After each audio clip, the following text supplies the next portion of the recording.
Hey, I hope you're good. So, I want to talk about how to recover from being gaslit, particularly where you were systemically gaslit. So, where you find yourself in a position where you don't know how to trust your own truth because it was invalidated for such a long time. Now, with this, there's a point where you need to take responsibility for yourself, even though you were gaslit by those people or that person. It sucks. Boo-hoo, they are so bad. That is true. But in order to get out of that, you need to own the fact that you did not believe your own truth inside of you. Because if you don't, you're going to keep yourself in a cycle where you are dependent on other people validating you in order for you to believe what's true for you. Because a big form of gaslighting, or a big component rather of gaslighting, is invalidating your truth in lieu of another person's perspective of your reality, or a distortion of your reality, or a full-blown deception. But it is underpinned by invalidating your truth first and foremost. So distorting your truth is one thing, but you can't distort unless there's an invalidation of what you perceive to be true by the other person.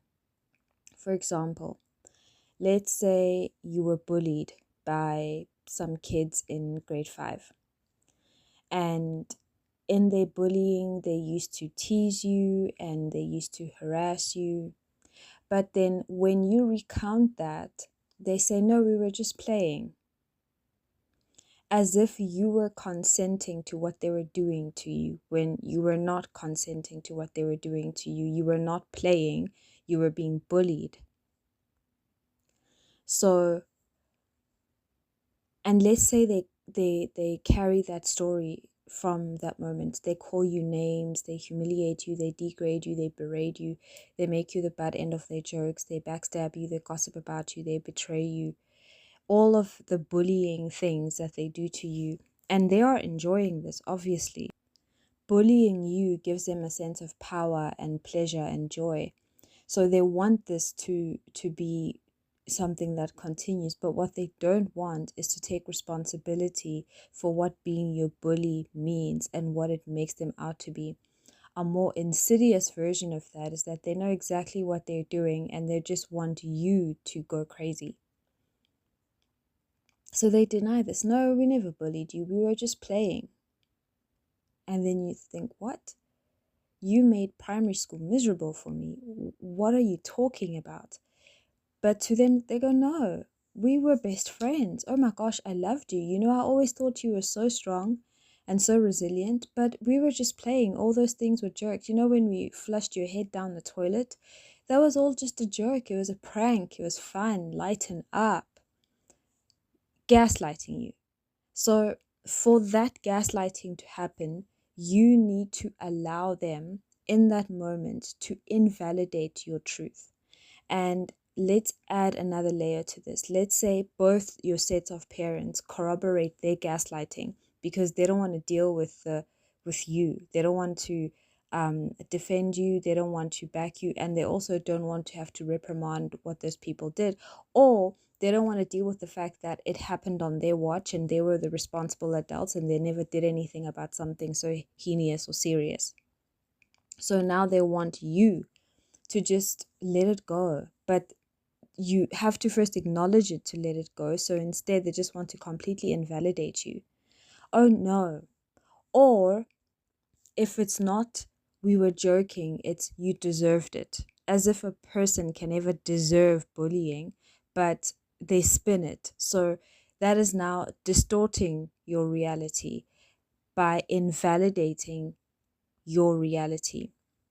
So even if those bullies and their parents and your parents, let's say, are piling on to this gaslighting train, whether or not it flows in your life depends on whether or not you let them invalidate the truth that is within you. And that can obviously be very difficult because we all want and need validation from other people. That's how we are raised, and that's how we're taught to validate and kind of regulate our way in society to make sure that we're not too left or too right, but that we fit in. But when it comes to an instance where you're being gaslit, you need to understand that fitting in is less important than your need to be sane and your need to be emotionally and mentally healthy. And when you let people gaslight you, this can really mess you up in so many ways because you stop trusting yourself, you stop believing yourself, you stop listening to your inner voice, and it can create such a distortion within yourself that you don't actually know how to function properly in reality because you don't trust what's true anymore because of the gaslighting. The ability to trust yourself, to understand what's true, is not only important for your mental and emotional health, but it's a key factor in just your survival in various aspects of that, physically and socially, etc. So when you are heavily gaslit, you don't trust your idea of reality because of the emotional invalidation that the gaslighting does, but also invalidating your reality, your basic sense of what's real, what happened, what's true. When that becomes invalidated, it becomes very difficult for you to then have a sane sense of what is reality. So it's really important to recover from being gaslit and to recognize gaslighting when it's taking place and the various forms in which people will gaslight you.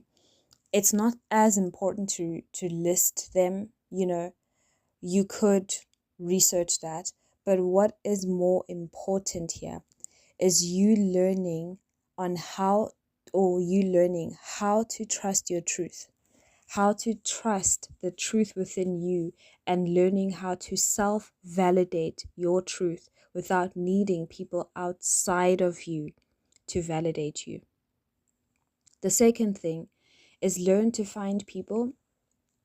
These can be experts or trusted people in your community with whom you can properly reality test with. So if you were to ask a counselor, a pastor, or another person in your life, in your community, about what happened in the example that I used, no sane person would say you were not bullied. So in addition to validating your truth within you, try your best to find people external to you who can help you to be more grounded in reality. You're not looking for their validation. You are asking them to help you reality test because you need to learn to trust again that your idea of what's real is actually real. And as much as you can gain back your sense of validation from accepting the truth within you and allowing yourself to have that truth be valid and to learn to validate your own emotions and your own experiences and your own perception. The second step of finding a trusted external party is really crucial to helping you ground yourself in what's real again. Because, for example, the therapist that you're retelling the story to would be mortified because they're not in your community enough to take sides and to need your bullies to be protected. And at the same time, they have no vested interest in coddling your emotions or your idea of what's real. So, reality testing with this external party will help you learn to trust yourself again.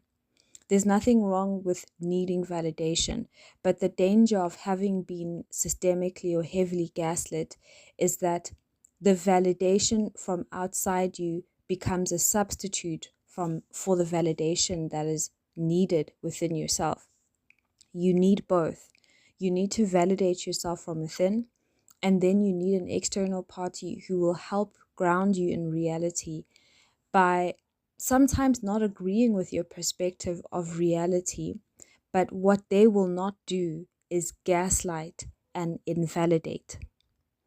They may not agree with your conclusion on certain things, but they will not invalidate your conclusions. They will help you see a more objective perspective of your reality without invalidating your subjective experience of your reality. And that becomes an important role of this person. This cannot be someone who's also emotionally invested in the reality that you are testing. So this can't be like that person's mom, for example, your bully's mom or your bully's spouse, or anything like that. It needs to be an external party who has no investment in what it is that you need that reality testing for. So once you have learned how to revalidate yourself, your own truth, and own the fact that how those people could gaslight you is that you were not a person who believed yourself. So coming back to that believing of yourself, and that can be a bit of a catch-22, right? Because the reason you don't believe yourself is because you were gaslit, and you were gaslit because you don't believe yourself. So building that self-trust is your responsibility. It's not your fault that you were gaslit. You are not responsible for the choices of your gaslighters, but you are responsible for making yourself whole again if you want to be. So learning how to invalidate that truth within yourself, and learning in moments in your life where you invalidate your perceptions, you invalidate your emotions, you invalidate your truth. That allows people to then come in and bulldoze you and completely distort your sense of reality because you let them. So rebuilding that within yourself is really, really important. The second step is just as important, finding that party. So when you've had that done, you can have your trust in the world completely destroyed. Please get over that, and get over that very quickly, because for your own sanity, you need to find someone who can help you reality test again, and someone that you can trust to help you do that, to help you find your feet on the ground again in terms of what is real, because now you are learning how to fortify yourself so that someone cannot come and invalidate your idea of reality. Now, what can happen when that has happened is that you may need to then project your idea of reality to other people because your reality was invalidated, and now you need everybody to believe that your reality is true in order to feel safe. You don't. So the third step is learning to accept that we all have different ideas of what's real, but a gaslighter is not having an authentic disagreement or an authentic difference in opinion with you. They are wanting to invalidate or distort or deceive your idea of what's real for themselves because they're twisted and they're sick. There's no good intention behind gaslighting. So they are wanting to do that because you seeing reality for what it is makes them uncomfortable in that reality. That is a gaslighter. But that is different to someone who genuinely has a different view to you, who genuinely disagrees with your point of view, and learning to be okay with living in a reality where people see things from a different point of view. And that's okay. We're supposed to. That's reality. Reality is that I may be cold, you may be hot, and we're sitting in the exact same room. I am not gaslighting you by grabbing a blanket because I'm not projecting that onto you. I can grab a blanket and you can grab a cold glass of water, and we can coexist in the same room and disagree about the temperature. Air conditioners are the most divisive things in a workplace because we all have a different body temperature. We all have a different idea of what's hot and cold, and that's okay. But a gaslighter is someone who, knowing exactly what reality is, but wants to distort your idea of it so that they can have a control of the narrative or a control of you. And you can take back your power when you were systemically gaslit or heavily gaslit. But stop thinking that you need your gaslighters to validate you, or you need other people to validate that that's your truth. You need to validate yourself and then ask someone objective to you to help you then trust your own idea of reality again. And then learn to accept that different people have different ideas of what's real, but that a gaslighter is not working off a different idea to you. They are doing something evil, something malefic, something disgusting to you, and you have the right to your truth in your reality. And the gaslighter is trying to rob you of that for whatever nefarious reason. This takes time. This is not something that happens overnight. And it can even take time to come out of gaslighting, to come back into a truth that is not in alignment with what the gaslighting was. But I promise you it's possible. And that emotional sanity and that soul sanctity where you get to have your own mind again and your own will again because you grounded in this reality and you understand what's true from what's not is worth the time it takes to recover from systemic gaslighting.